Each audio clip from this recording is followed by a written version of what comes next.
Em, Bueno, bárbaro, no hay problema. Yo en realidad también tenía unas preguntas para Carla, me pareció bárbaro el proyecto y me quedaron algunas dudas en realidad de la formalidad o del reconocimiento del ministerio, ¿no? Pero se las hago al final. Bárbaro. Yo trabajo en la Escuela Monotécnica de Cervantes. Estas escuelas monotécnicas son creadas en la década del 40. Se crearon 100 en todo el país y se creaban en lugares chicos donde en realidad no tenían la posibilidad de tener una escuela secundaria técnica, en ese momento de 5, después pasaron a 6 años. Y se creaban estas escuelas que eran monotécnicas, tenían solo el desarrollo de un taller, por eso eran monotécnicas, y cumplían incluso periodos de 2 años, y se iban trasladando a otra localidad. De hecho, hubo mucha movilidad entre la creación y los años en la década del 60, incluso entre provincias, ¿no? O sea, tenían cumplían un tiempo específico de 2 años, 4 o 6, y después se mudaban. En realidad, estas escuelas se crearon en ese momento para alumnos que no finalizaban la escuela primaria, en ese momento tenían hasta 6º grado, y había mucha deserción. Entonces se crean estas escuelas, por un lado, como apoyo al fomento industrial, ¿no? Al trabajo industrial, las empresas. Y por otro lado, para salvar esa situación de la deserción en la escuela primaria. Entonces yo con esto del panel que ustedes habían armado en cuanto a las desigualdades sociales y las desigualdades educativas, me preguntaba cuándo empezaron a aparecer las desigualdades educativas, ¿no? Y esta era una. O sea, en realidad crear escuelas para los que no podían terminar, en vez de tratar de apoyar la finalización y de apoyar lo que era legal para todos, ya genera, o sea, si bien viene a dar una solución, genera desigualdades, ¿no?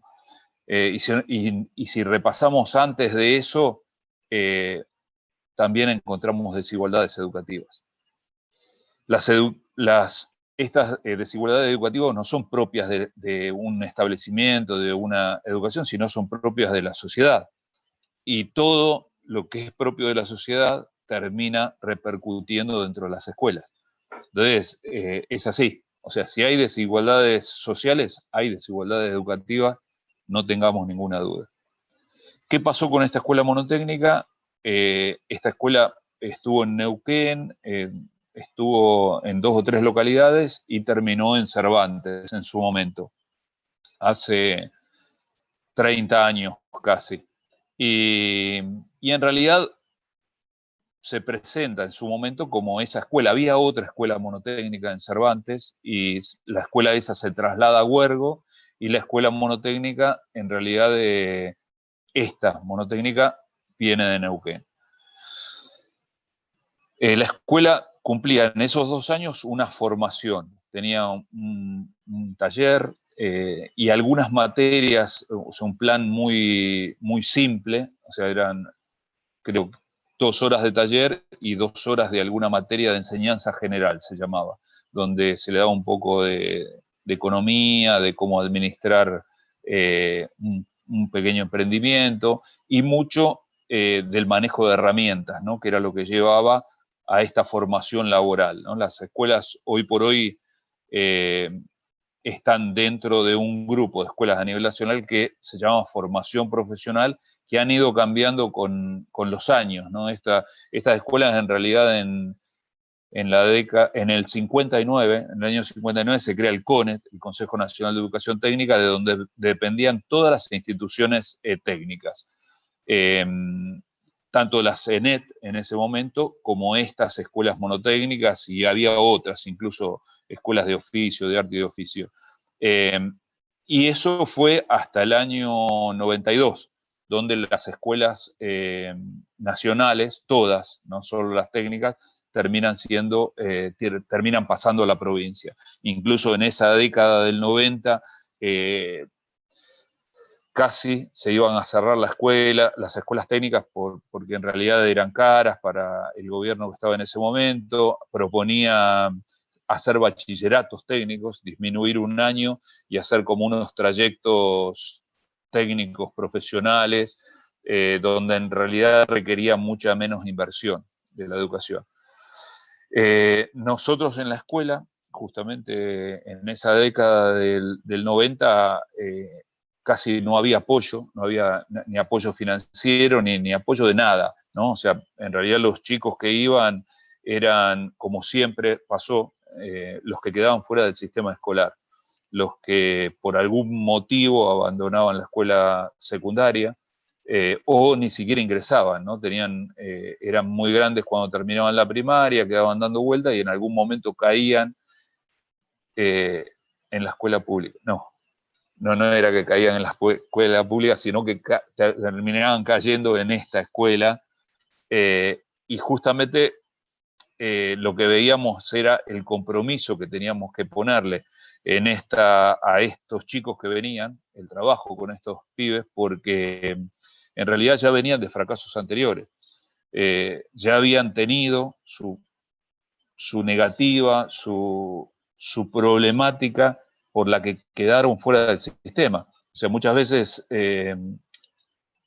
llegaban pibes que en realidad los habían echado por mala conducta, o llegaban por problemas de aprendizaje y ya no iban. O sea, esto, digo, de las desigualdades educativas, que no son tampoco entre una escuela y otra, y a veces se dan en una misma institución, incluso hasta en un mismo grupo clase, donde en realidad hay un grupo que son los que son atentos, los que se va pasando la voz de docente a docente, y son los que realmente le sirven, y el resto de los que son marginales, los del fondo, los que vienen poco, los que hacen lío, los que no llevan sus tareas al día.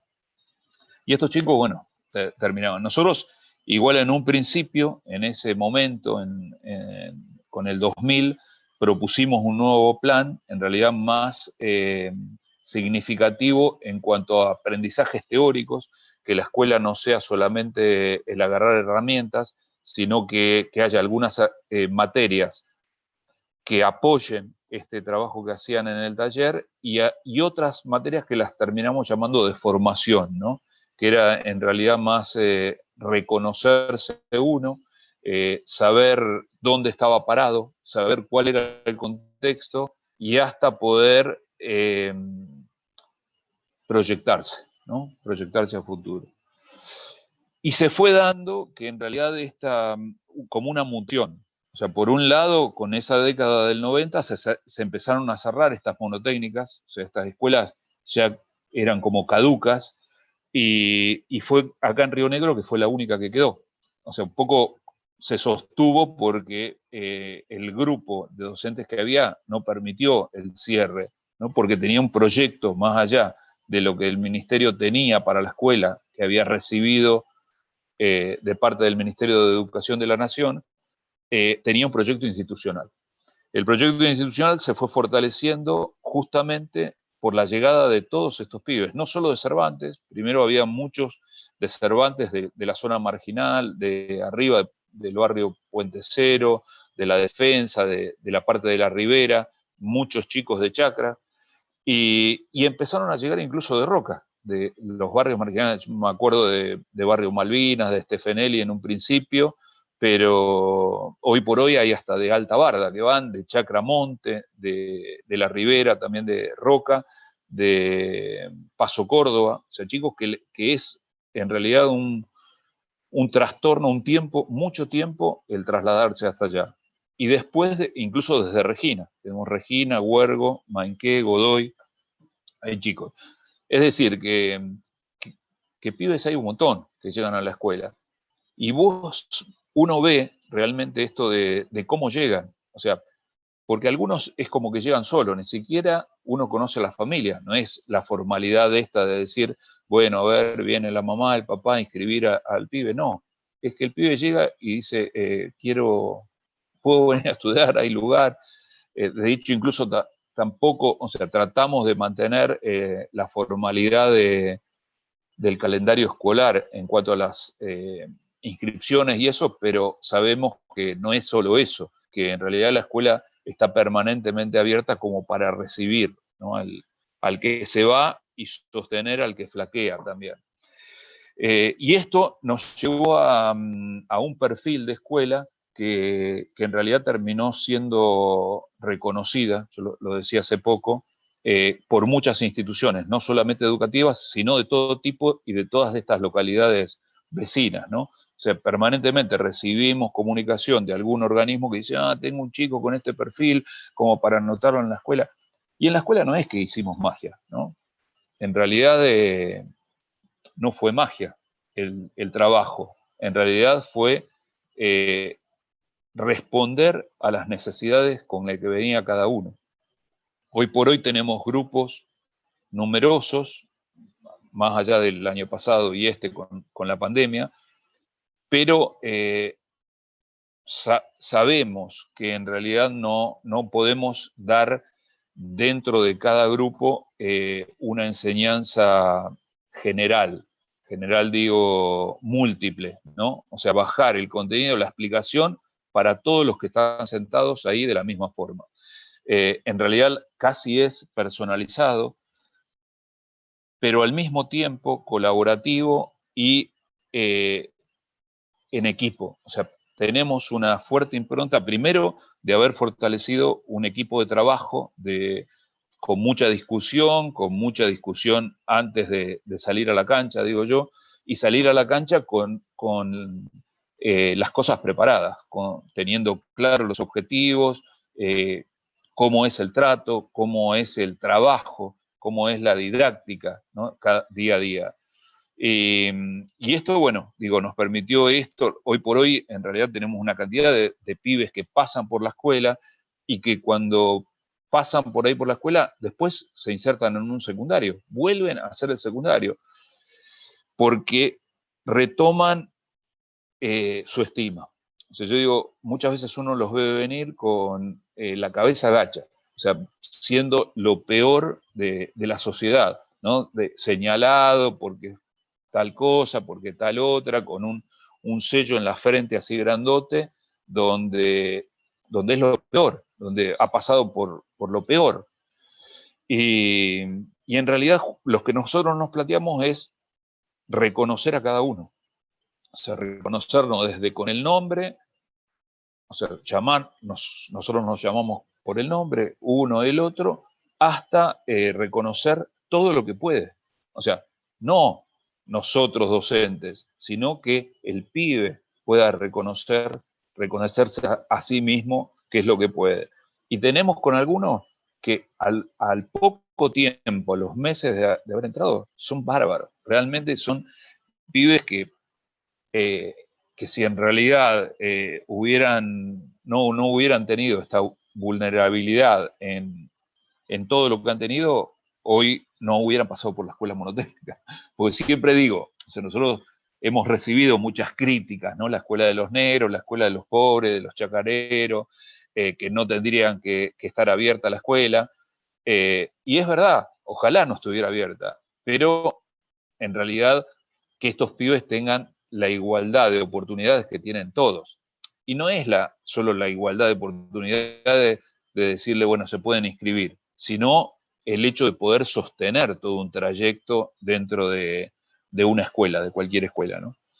Y generamos muchas dinámicas. En realidad, vuelvo a decir, lo que pudimos hacer, cómo cambiar la escuela, en realidad cómo cambiar una escuela como cualquiera, es fortaleciendo un equipo de trabajo donde en realidad hay mucha discusión, donde nos hacemos críticas, donde armamos proyectos en base a determinadas problemáticas que tiene y los ponemos en marcha. Y después los evaluamos. O sea, evaluamos un proyecto y vemos si en realidad nos da el resultado como para superar esa problemática o no. Y si no, habrá que hacer alguna modificación y seguir adelante.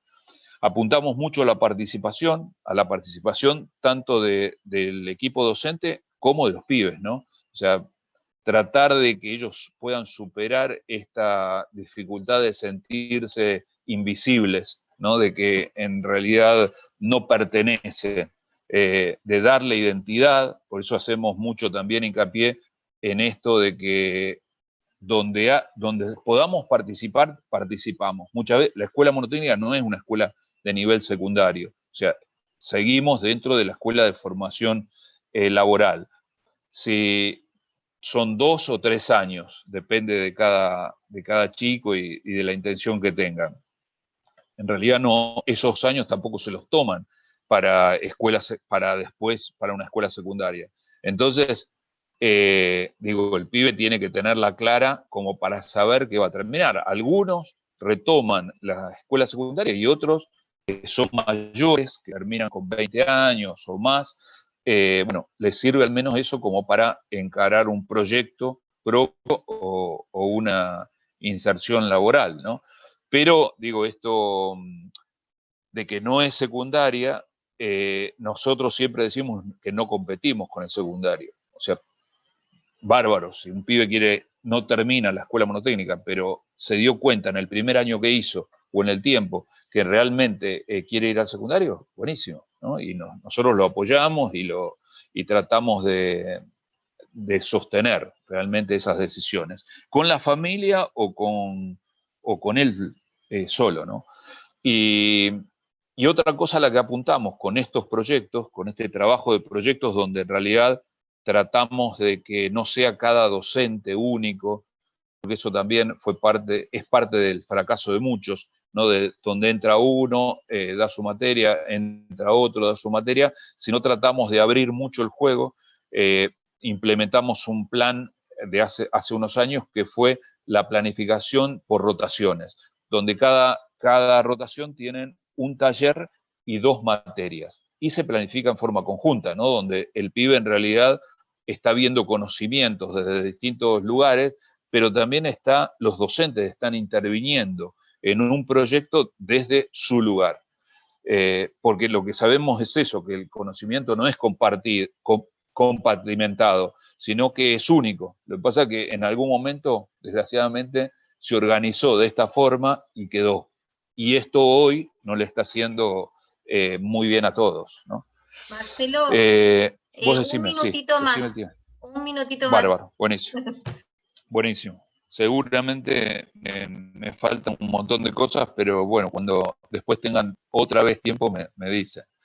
Pero como para redondear en este minuto, yo pensaba, bueno, para los alumnos, ¿no?, que están estudiando el profesorado, más allá de hablar de la escuela, pienso que en realidad uno también se tiene que plantear cómo quiere ser como docente, ¿no? O sea, si en realidad, porque, o sea, la necesidad de esta es en todas las escuelas, desde la escuela del bachillerato popular que decía antes, hasta cada una de las escuelas secundarias, incluso a veces hasta debe pasar en la universidad, tienen esta problemática de desigualdad. Entonces uno tiene que plantearse si va a ser un docente tradicional, que es el que va a ir con su tema, con su librito, y ahí se acabó la interacción entre el alumno y el docente, o no, o en realidad va a ser un docente más comprometido, abierto a recibir la problemática de los alumnos, donde el tema va a ser seguramente parte de la planificación y de la clase, pero no va a terminar ahí,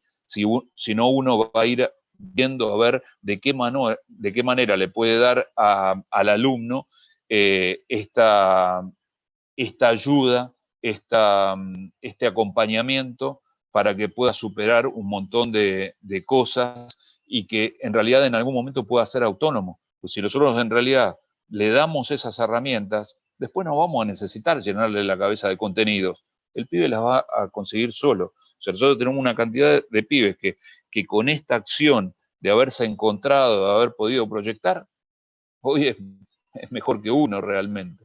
O sea, se pone a la par y labura más que cualquiera. Y eso es bárbaro realmente. Ahí estamos. Genial. Muchísimas gracias. Muy interesante. También voy anotando yo también preguntas.